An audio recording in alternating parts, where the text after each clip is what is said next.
ini terjadi antara tahun 1164 Masehi ketika terjadi Perang Salib.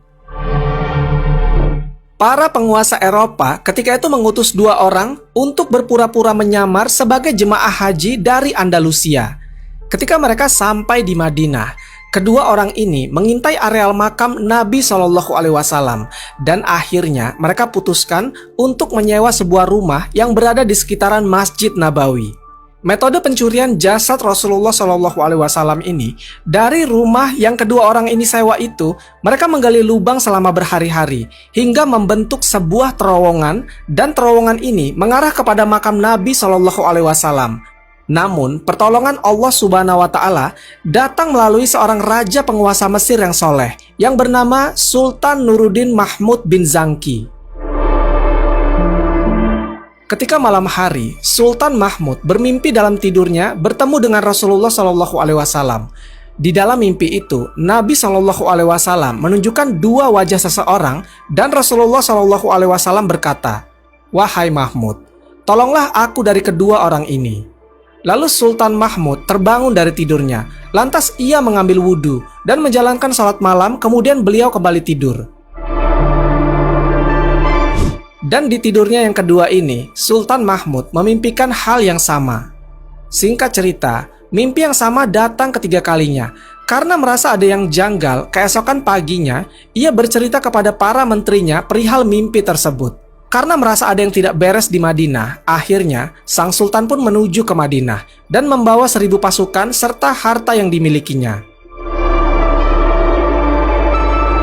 Sesampainya di Madinah, ia langsung sholat dan berziarah ke makam Rasulullah SAW.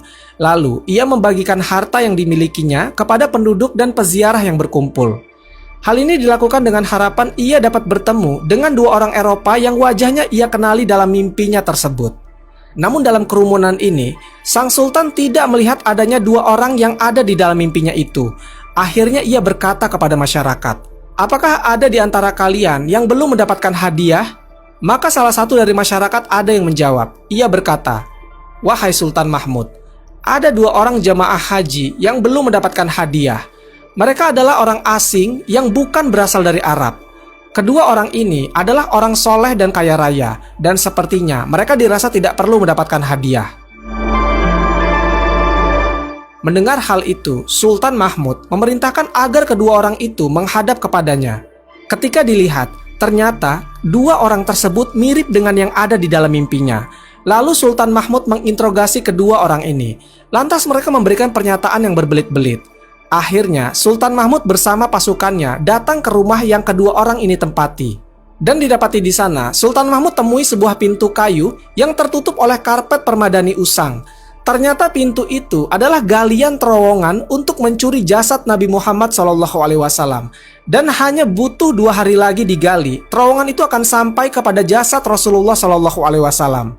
Akhirnya, kedua orang asing ini mengaku sebagai bagian dari tentara salib yang sedang melaksanakan tugas suci untuk mencuri jasad Rasulullah SAW.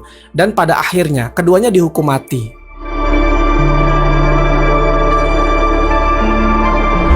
Wallahu a'lam bishawab. Semoga kisah ini bermanfaat. Lebih dan kurangnya mohon dimaafkan. Yang benar datangnya dari Allah Subhanahu wa Ta'ala. Khilaf atau keliru itu datangnya dari saya pribadi sebagai manusia biasa. Sampai ketemu di kisah-kisah seru yang penuh makna selanjutnya. Saya akhiri. Wassalamualaikum warahmatullahi wabarakatuh.